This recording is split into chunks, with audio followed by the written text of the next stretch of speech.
Hey, what's up? Wyatt here, and I'm going to give you my WWE Wrestlemania 33 predictions as well as the NXT Takeover, what is it, Orlando predictions as well.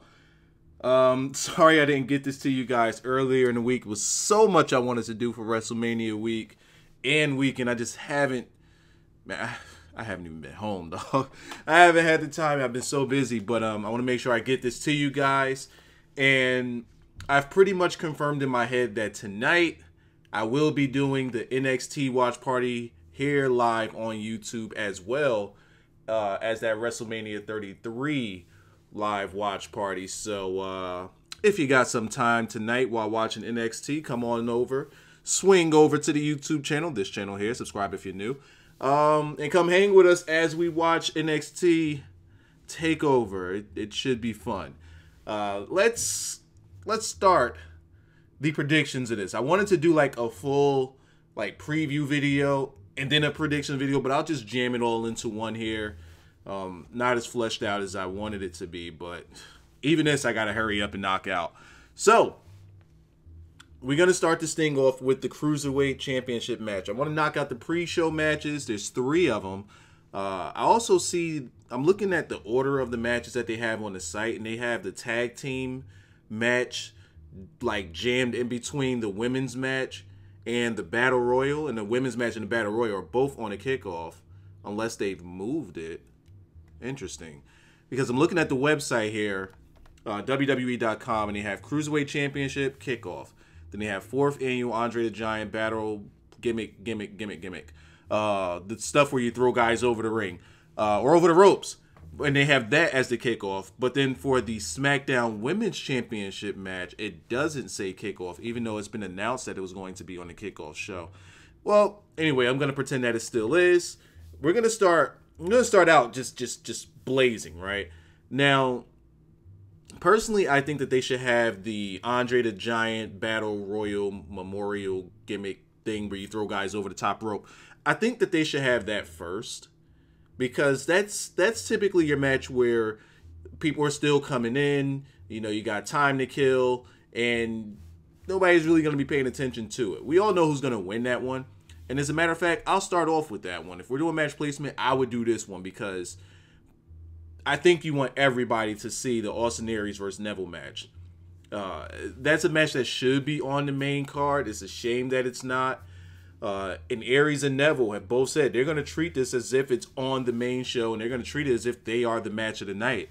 And looking at this card, it has a very good chance of ending up being the match of the night. So when we're doing our live watch party, we're doing the pre-show too. We going all day with it. I hope it's not like 7 or 8 hours show. Oh my God. Oh my God. Last year was ridiculous how long it was. And I skipped the pre-show and it was still long. We got a long way to go. So the Andre the Giant Memorial Battle Royal. There we go. Finally got it. I'll read over some of the names that are in it. There's going to be some people that I think we're gonna get some returns for this one. The guys that are announced so far, we got Tucker, we got Strowman, Goldust, R-Truth, Curtis Axel, Wolf Ziggler, Jimmy and Jey Uso, Chad Gable, Jason Jordan, that's a shame. Primo, Epico, fuck those guys. Bo Dallas, Jiggle My Balls, Hardbody Mahal.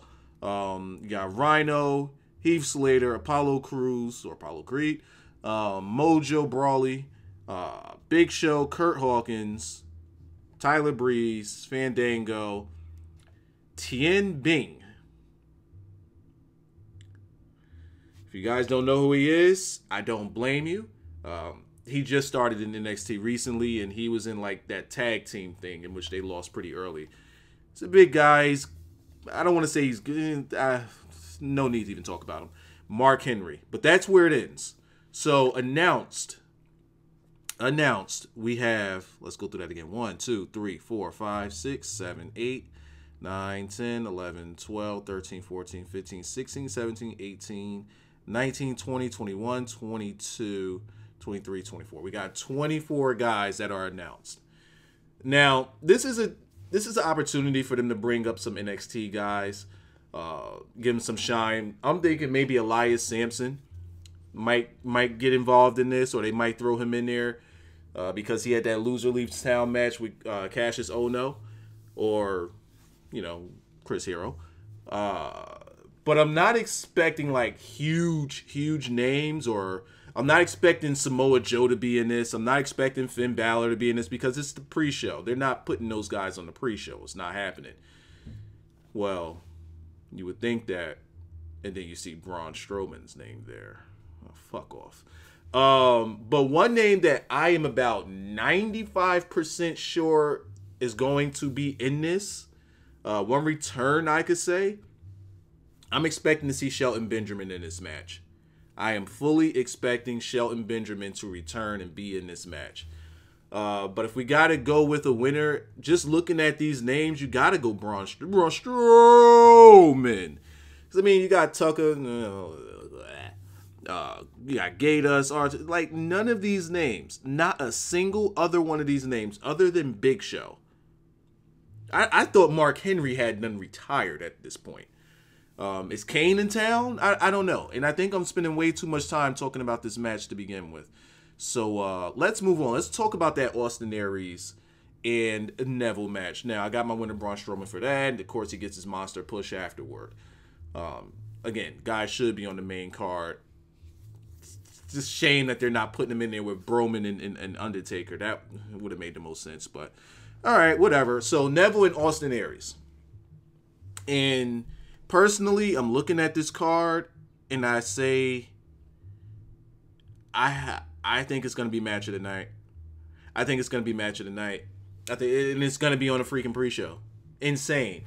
The build-up to this, even though it started late, very good build-up. The way they've built Neville is absolutely amazing. Amazing. He is an absolute star. Before they started putting Aries in this, he was pretty much the lifeline for 205, or for the Cruiserweights, or for 205 Live. If there's a Neville match, you're watching that Neville match. Like when you look at the other Cruiserweight matches, you're like, oh, these guys, let me go take a piss. When Neville comes out, you're there and you're watching. His promo ability, before they didn't even let him talk on the mic, but now that he's in that heel, just evil heel king of the Cruiserweights gimmick. Neville is a guy, he was the NXT champion for a long time. He was NXT champion, and he was a guy that you would have thought would be IC champion or US champion or even Intercontinental champion. I said IC, right? Yeah.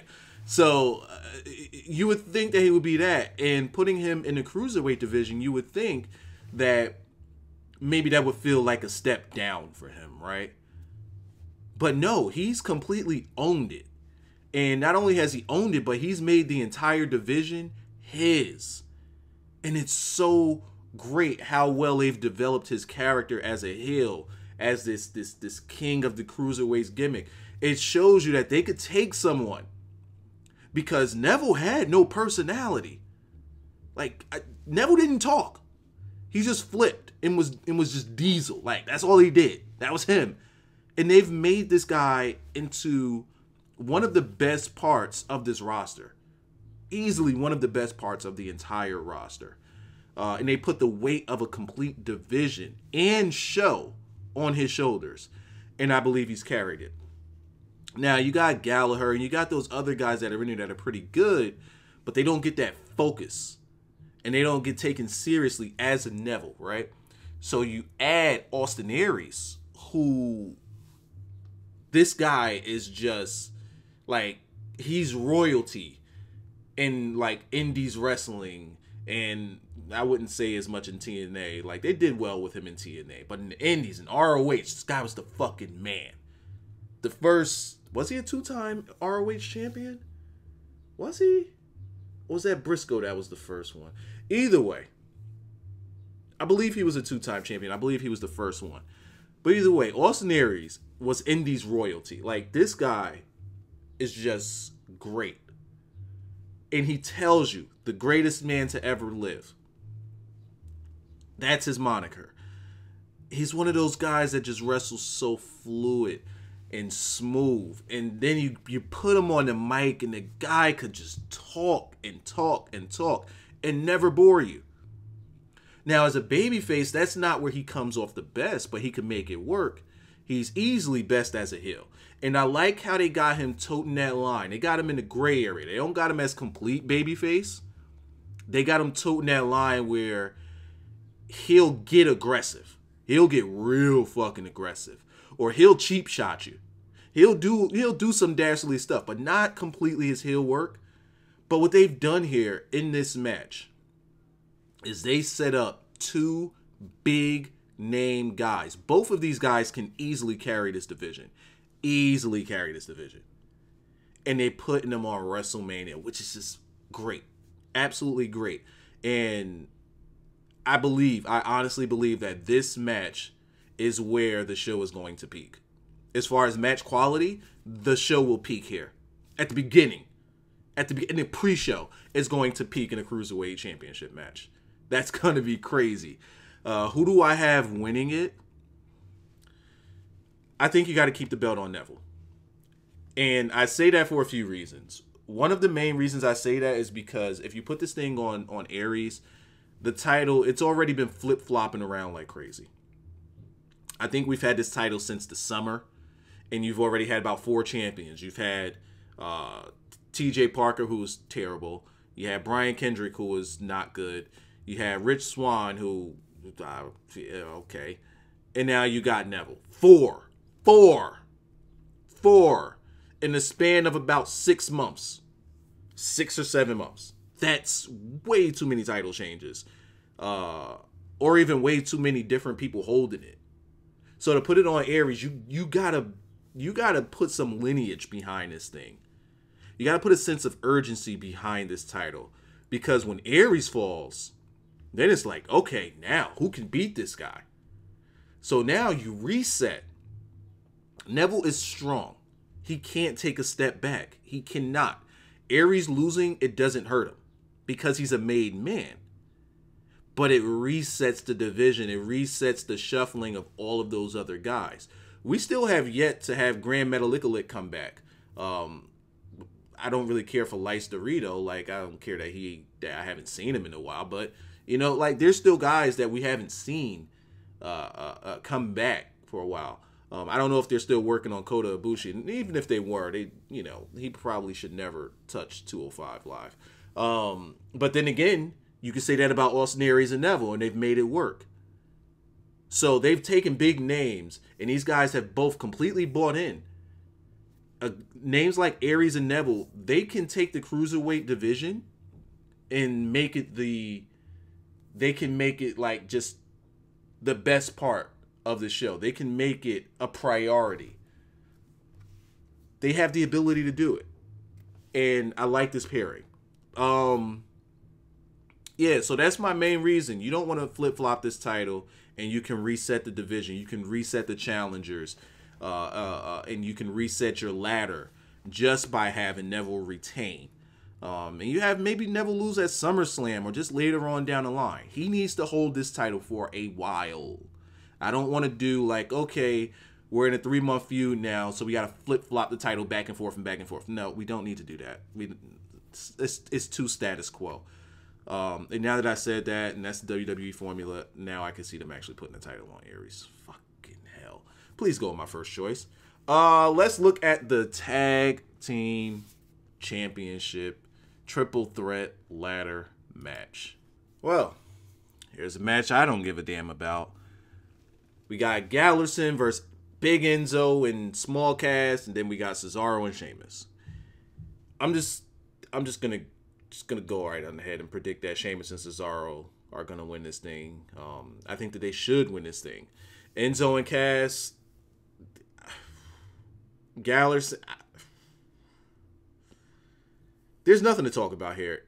Cesaro and Sheamus are clearly the better tag team. They gel well together. They're just entertaining to watch. I think they're a lot more entertaining than Enzo and Cass, and they could give better matches than Enzo and Cass. If you want to put a match on the pre-show, this should be it. This should be it right here. This should definitely be it. You should put this match on a pre-show and put the Cruiserweight match as the opening match of WrestleMania. I honestly believe that that's what they should have done. I have nothing to say about this match. I have no preview. I don't want to give you backstory. I don't even want you to watch this match. If this match starts off the show, make this your piss break match. If you got to run to the store and go grab something right quick, get it during this match. Because we don't care. We don't care about this match. And now we'll talk about the SmackDown Women's Championship match. I think it's going to be like a 6-pack challenge because I think all the women are in. We have Mickie James, Natty, Alexa Bliss, your champion, Becky Lynch, Carmella, and Naomi, who just needs a better picture. That picture is terrible. Am I expecting a good match out of this? It depends. If they just have them all in the ring at the same time, then it could be a bit of a clusterfuck and just not so good. If they set it in a style of elimination, but, you know, you start off with two people like, you could tag in and out and make it elimination style, I think it would be better. I really do think it would be better that way. The story that you have here is Naomi beat Alexa Bliss at whatever that last pay-per-view was. I don't fucking remember. I'm too old for this shit.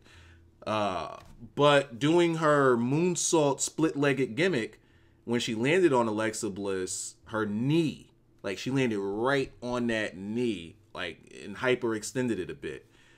So they worked the injury angle and they took the title off of her, gave her the sympathetic babyface thing. I talked about it like on that SmackDown after where she had to relinquish the title. I gave a big old diatribe about it. I broke this shit down. I told you guys that she was going to be at Mania, and here she is.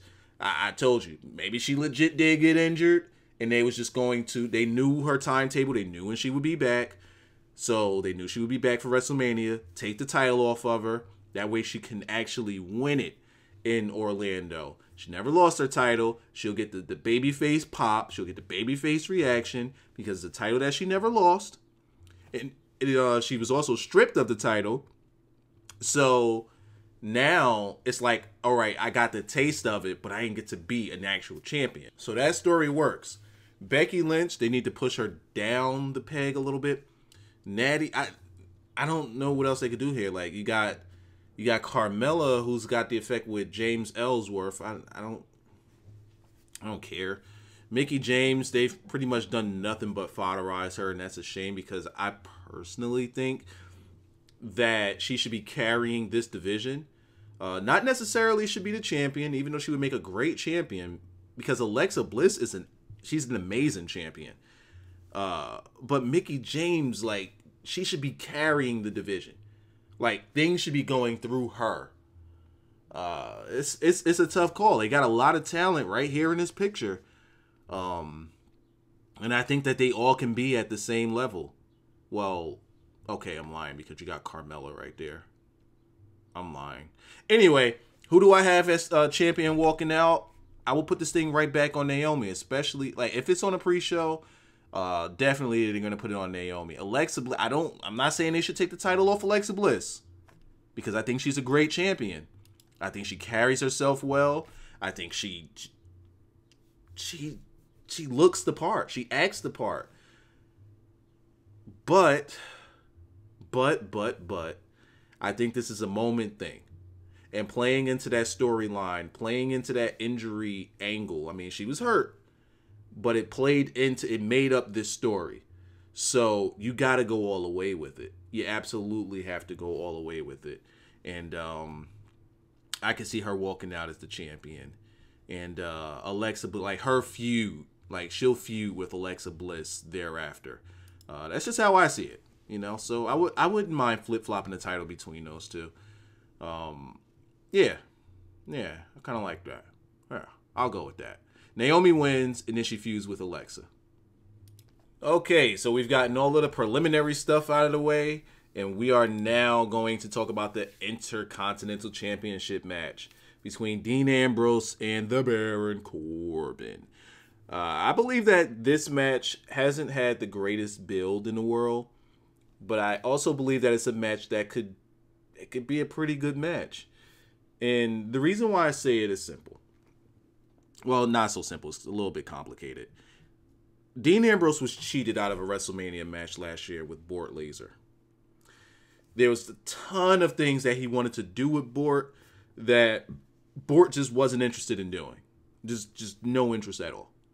So if you give Dean those reins to be creative in a match against another big guy like Baron Corbin who can take the punishment, if we get what Dean wanted to do last year, I mean, we won't get it fully because it's not a no DQ match, and they should have made it a no DQ match to rectify what they did last year with him and Bort. Plus, you got the whole thing with the forklifting. I mean, go ahead, make it a no DQ match. This could be a grudge match right here that could last for a while. I'll tell you guys now, my champion coming out of this, I got to go Baron Corbin. But with Dean, like, I really think it's going to be a good match. Baron Corbin, I was going to say. Baron Corbin puts on pretty good matches. And if they let Dean be creative, I think this is going to be a very, very good match. But I got to put the title on Corbin because it's the reason why they took it off of Miz. They needed someone to transition this thing onto Baron Corbin. Dean doesn't even feel like he's the IC champion. Like, a lot of times you pretty much forget that he's the champion when he comes out until you see, like, oh, he's holding up the belt. Where'd he get that from? Yeah. My bad, I forgot. And putting this title on Corbin is just a way to hold him over until the smoke clears in that world title picture, that WWE title picture. And it gives him something to hold. And it gives him a chance to, like, really, really build himself as a champion before they put him into that picture. So I got Baron Corbin walking out of this thing as the champion. No need for Dean to even hold on to it. Next, we'll go Kevin Owens and Chris Jericho. Whoa. This is another match that could be either really good or it could suck. It depends on which Jericho you get and which Owens you get. Now, I've seen Owens in matches that have been grudge matches where it's like he's going against a friend of his and he's putting his all into it.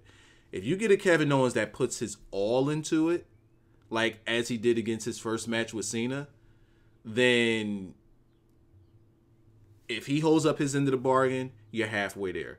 Jericho needs to go all out for this match. And I believe he will. Because it was a very, very lengthy story. Extremely lengthy story. And it deserves a good payoff. I honestly think that both of these guys are going to hold up their end of the bargain. But if they both mail it in, I've seen matches where Jericho's mailed it in, and I'm like, oh, get the fuck out of here. And I've seen matches where Kevin Owens has mailed it in. And if he mails it in, he's just like a freaking blob out there. He looks terrible. But it's WrestleMania. I think they'll go all the way with this one, man. And I'm expecting a really, really good match. I don't think it'll be better than Neville and Aries, but I think it will be up there if they both bring their A game. Kevin Owens walking out of this thing as the IC champion. He needs to walk out of this looking dominant. He needs to look really, really strong in this match. Did I say IC champion? US champion. If I've been saying IC champion this whole time, my bad. So the US championship match. And putting the title on Kevin Owens with him wrestling more aggressive and more dominant, it makes the title look better. Because a lot of times you forget that Jericho is even the champion. You probably forgot that he was the champion.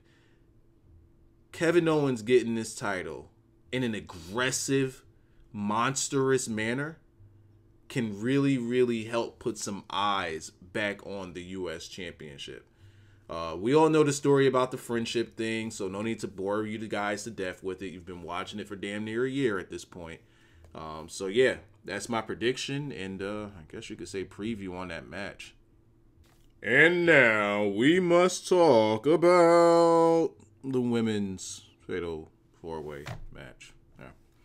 Yeah, we gotta talk about it because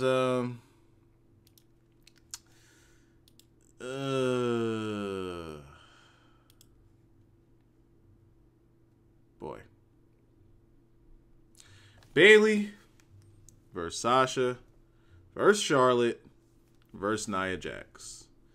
And it's an elimination match to make it even longer. Your champion is Bayley. Let me give you guys a heads up on what I expect. I expect Bayley to leave as the champion. Yep. I expect Bayley to leave as a champion. So, let's look at the landscape here. Let's look at your heels versus your faces. Charlotte and Nia are your heels. Sasha and Bayley are your faces. Sasha's toting that line of being a heel. The story is set up for her to be a heel. But I don't think that people have been paying attention to one certain thing. Or one small thing. And no one has talked about it. I think that there's a possibility. It's going to sound silly. It sounds silly to me. But I saw seeds planted. I don't think you guys are going to like this.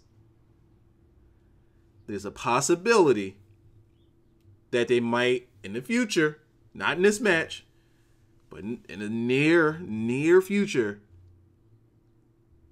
they might turn Charlotte face.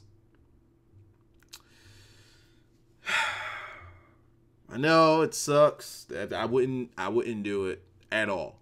She's clearly the best heel. Clearly. But in order to turn Sasha heel, you need some faces. You got to balance this thing out. They're not bringing in Paige anytime soon. They're not bringing Alicia Fox into the picture. So, what you gonna do? What you gonna do? Summer Rae? What you gonna do? Like, Summer Rae didn't even know she was still working there. So, that's one reason why I would say Charlotte. The other reason is, since Sasha has been trying to get things to go in her favor so that she could get into these matches with Bayley so she could get that title, you got Charlotte playing the role of, you shouldn't trust her. It's not as though she's like watching out for Bayley, but Charlotte is already in the match. Sasha is already in the match, but Charlotte is still telling Bayley not to trust her. She's been telling her from the start, don't trust her. And now she's still, even though they're both in the match, she's still telling her not to trust Sasha. And the one thing that fully gave it away,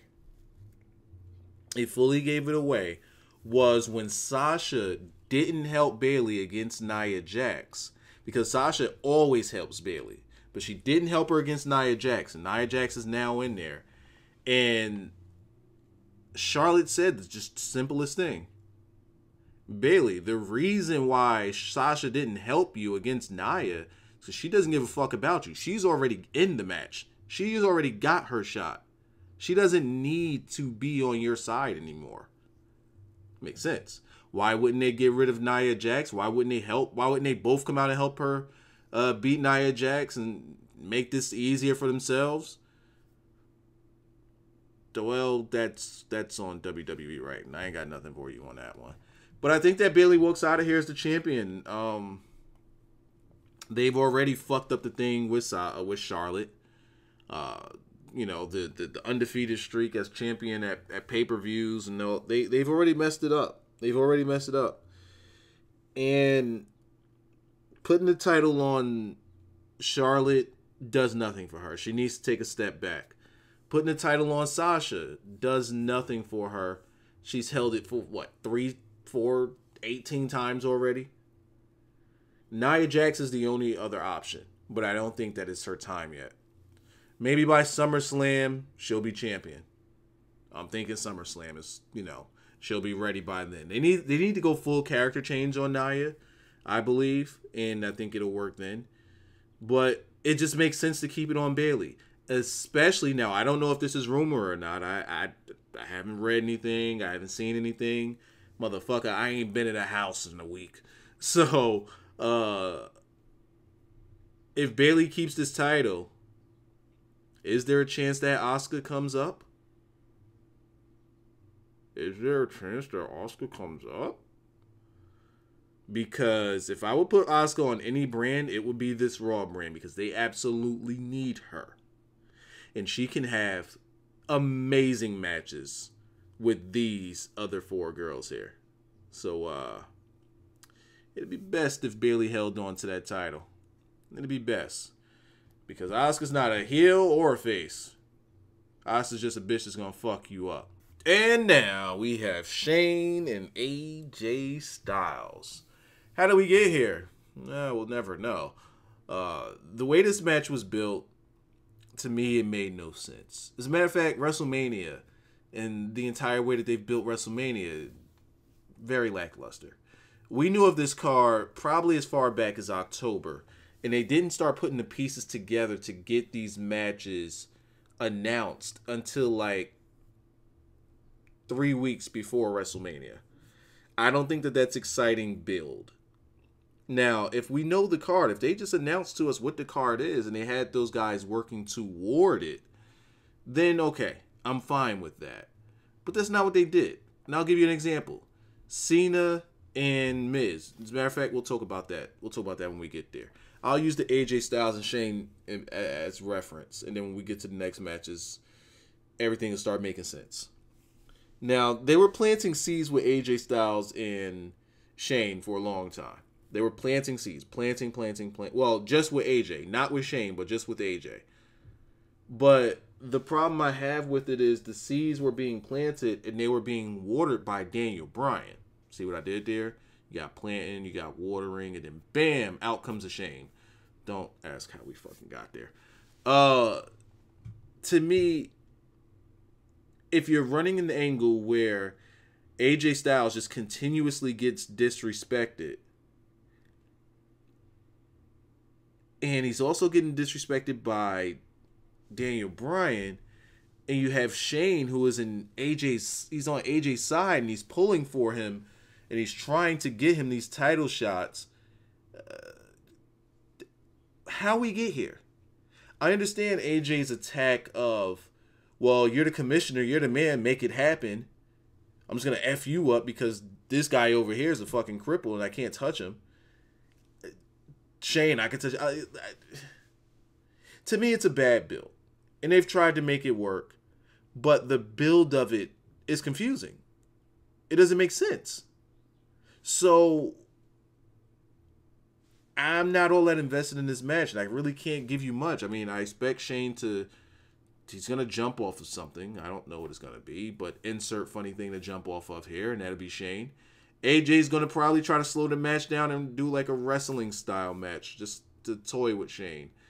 Shane's always going to kick it up a notch. Quicken the pace.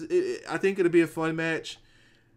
AJ can wrestle a fucking broomstick. So it's going to be a fun match. It's just not a match that I care for. Seth Rollins versus Triple H. Of course, Triple H has to get... He has to get his big time match at WrestleMania. It doesn't fail. Even if you're a fucking cripple, Seth. Sorry to hear that. It's an unsanctioned match. It's not a match I'm all that invested in. Let me say this. Seth Rollins is coming in and they're working the injury angle. Try to get him babyface sympathy. You got Triple H putting a ton of heat on that leg, that knee. And all of that is good. All of that makes sense. All of that is what you should do. I don't know why they don't have... They have Triple H come in every year and do the stuff that we like. Why can't they have other guys do what Triple H does? Getting heat on a body part. Soften the guy up for Mania. Is there any other match on this card where somebody's been softened up for Mania? Any? I'm looking at the background. I'm looking at everybody that's in the background. I don't see anybody else that's softened up. No. No one else here is softened up. Triple H is the only one that has softened someone up. And they never do it anymore. It gives you a reason to want to watch said match. But here's where they're wrong in this one. You put heat on Seth. That's good. The problem I have with it is, since it's so undersaturated and it's used as something that's supposed to feel big,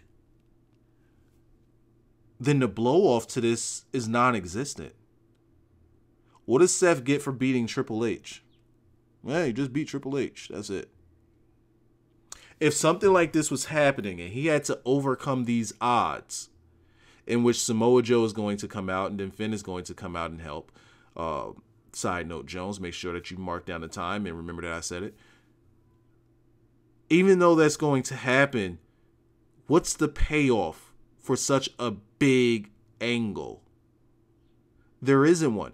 And when you put that much heat onto something and you sympathize somebody up so much, you absolutely, there has to be something on the line.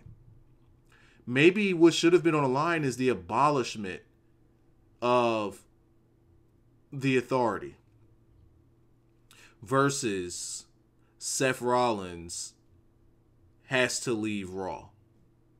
See, now I'm interested. Now I'm fucking interested. You got Triple H, the head of the Authority. He don't want it to go nowhere. He wants to bust dudes up. You got Seth Rollins. You know, all right, he doesn't get a hard. All right, you got Seth Rollins, who one knee Jones. He only got one leg. And if he loses, he has to either retire, he's fired, or he has to leave. And when you have that loser leaves town mentality, fans are going to think, oh shit, Seth can go to SmackDown? That's going to be lit. He's going to be in there with some good guys. AJ Styles, here we come. But no, we got a basic match. Hey, WWE, my email is in my Twitter. As a matter of fact, I'll tell it to you now. wyzanow@gmail.com. Hit me in my email. I got some ideas for you. Because apparently you're too incompetent to come up with them yourself, you fucking idiots. Seth Rollins going to win. Mixed tag match. We have, who's in this shit? Cena, Nikki Bella versus The Miz and the Maryse. I'm sorry if I don't know how I've been sounding these past few matches, but please forgive me. My body is just, I'm just fucking tired. This prediction video, I said I wasn't even going to go long, and here I am fucking 40 minutes in. It's turned into a podcast at this point, and my body is so fucking broken down right now. So, forgive me, but we're going to tough through this one. And then I'm going to I'm going to sleep after this.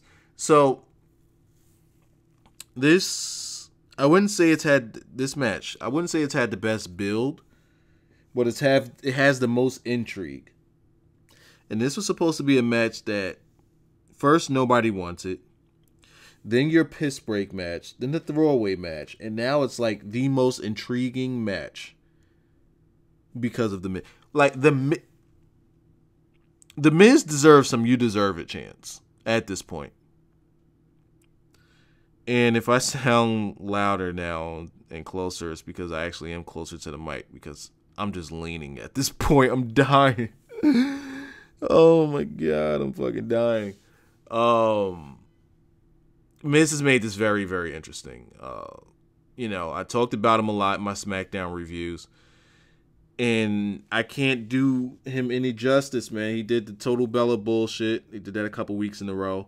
He's cut those hard promos on John Cena. And the thing that I'm hoping that we avoid here, I'm praying that we avoid it, but I think it's inevitable. It's going to happen. John Cena is going to propose to Nikki. But you know what? I honestly think that the Miz and the Maryse should win this match. I said I think they should. I didn't say that they will. I did not say that they will. But I think that they should. Because they deserve to.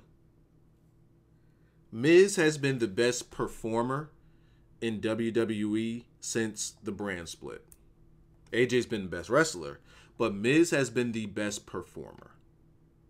I don't even think it's close. I'm looking at I'm looking at this card. I'm looking at this picture that's behind me, or that you guys are looking at right now. No, actually, no, we're not looking at the same thing. I'm sorry. But I'm looking at the big WrestleMania logo. Who's been better, Miz or New Day? Miz.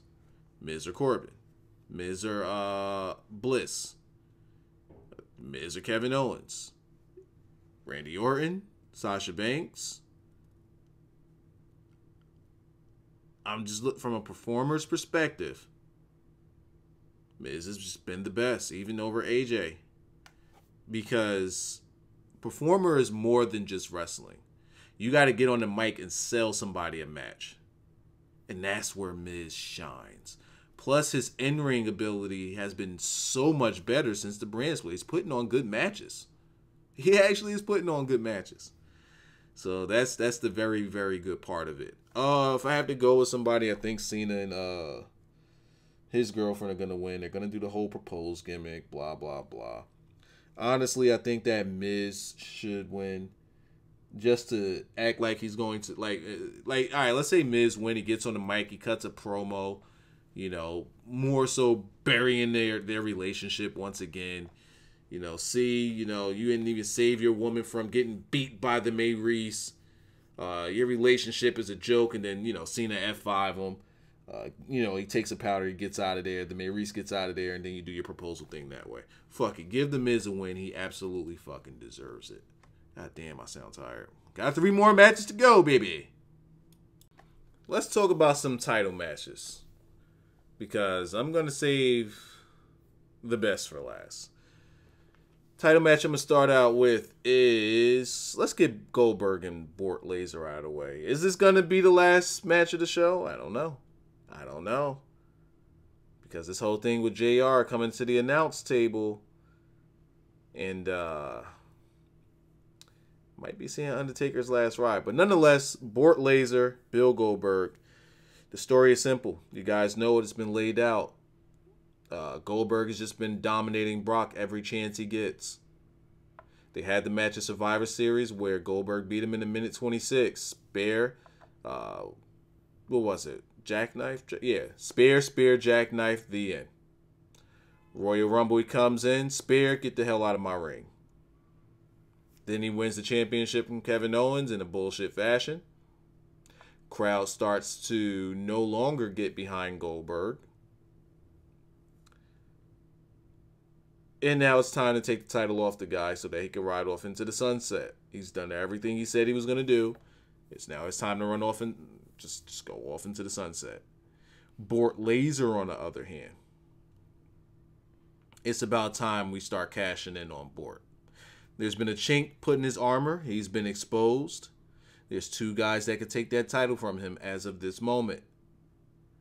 And that is the Braun Strowman. I would like to see Strowman come out like after their match and just get in his face or some shit. Or the Roman Reigns. One of the 2. Oh shit, I just thought. Oh God, I just thought. Say you have Undertaker against Roman Reigns, and say Roman Reigns wins, and then they do the final match, Bort Laser and Goldberg, which Bort wins, and then Roman comes out and they do a face-off, and that ends the show. I would be okay with it, but the crowd would absolutely just defecate all over that. Bort Laser wins, man. It's his time to get that thing back so that he could bring it back to the rest of the roster. Did this match need the title? No, it didn't need the title.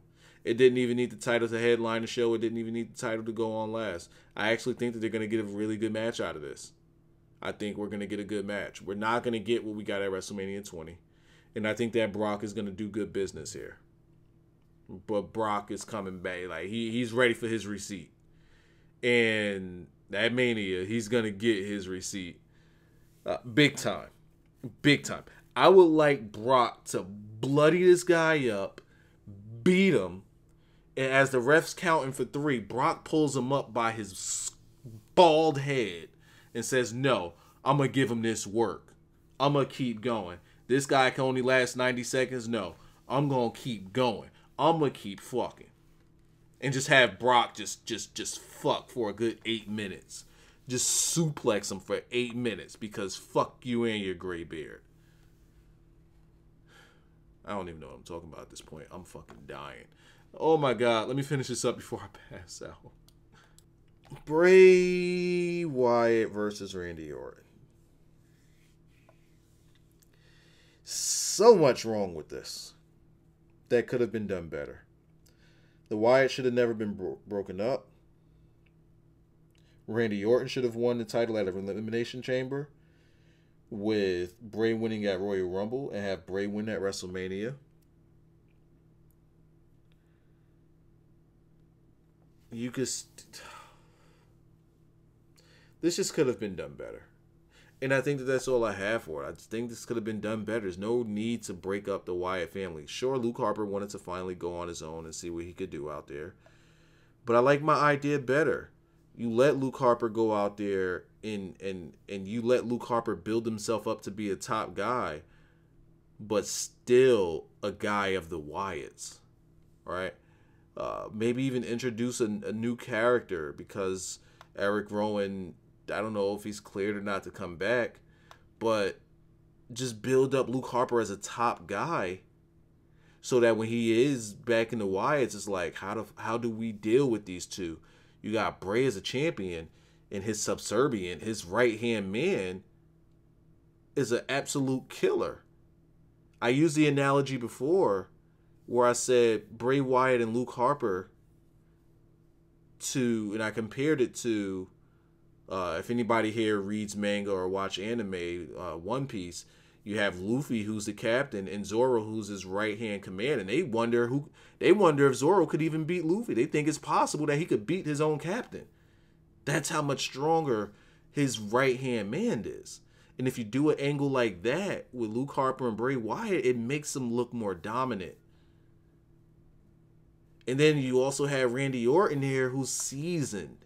It just would look better for the Wyatts. They look stronger.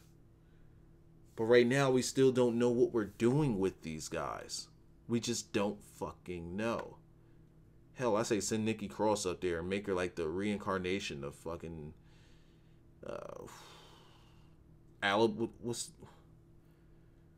I can't think of the sister name. The kiss of... Oh my God, these muscle relaxers is whooping my ass right now. But I'm still trying. Oh my God, I might not even do the NXT predictions here. I'm struggling, I'm hurting. All right. Last but not least, we're going to go Randy or... Oh, fuck. What's his name? The boy with the hair. Undertaker versus the Roman Reigns. Or the Roman in the Reigns. And I think that this match is not going to go well. Undertaker could barely walk at this point. It's one of those, this is my... All right, look, listen. I'm dying here. Roman Reigns is going to win. All right? Just Roman Reigns is going to win. People are going to be mad. People might even riot. I personally think he should win, and it's his yard now, like he fucking said. People need to get over it. Here's one thing that people need to understand. Nobody, once again, think about things, right? Think about things. Roman Reigns is always against the gun. Always against the gun. People are saying, oh, he can't cut promos. He sucks. He can't talk. He can't blah, blah, blah. Always against the gun. But every week I hear people saying, okay, Roman's promo was okay. Roman's promo was, it was pretty good. Like they've been giving him credit, but still hating the guy at the same time. Always against the gun, and he's performing. Oh, Roman can't wrestle. Well, we don't hear that as much anymore. Roman can't carry a match. But his matches, like his Raw matches, you're gonna get a decent to good match out of him on Raw. When the lights are shining in this pay-per-view, you're gonna get a very good match out of Roman. Oh, it was the other guy that was carrying him. Suck my dick. You guys are like, people give this guy credit and still don't want to give him the credit that they're giving him. But suck my whole dick. Matter of fact, suck it from the back after I fart. I'm like it's and you know what? I'll see you guys for the watch party and reviews. If there's anybody that want to talk to me about Roman Reigns, I'll be there. I want to give you guys open forum. Everybody. I've even had people who will sit there and tweet me. They will tweet me their disagreement instead of just fucking calling in like everybody else. Be a man or a woman. Grow some nuts or tits and call in. I'm not going to argue with you. We'll just talk. I don't argue with people. I think logically, and I speak to people logically. Unless it's people I know, then I bury them. Fuck them. They're cool with me. Call in, because I don't want to just shit on people's reasoning for disliking Roman in this video without giving you guys a floor. So, come to the watch party. Come to the reviews. Let's talk. Because I seriously don't see the reason for the hate that Roman gets. Because at this point, I just think it's the in thing to do. I just think it's in style. And people are just following at this point. Because every reason that people give for Roman and why they hate him, it's invalid. Or contradictory. Because there'll be guys that they like that do the exact same thing or push the exact same... I'm not doing this here. See you guys for the show later on tonight. I'm dying. I gotta go to sleep, or I don't know. I gotta go fuck off.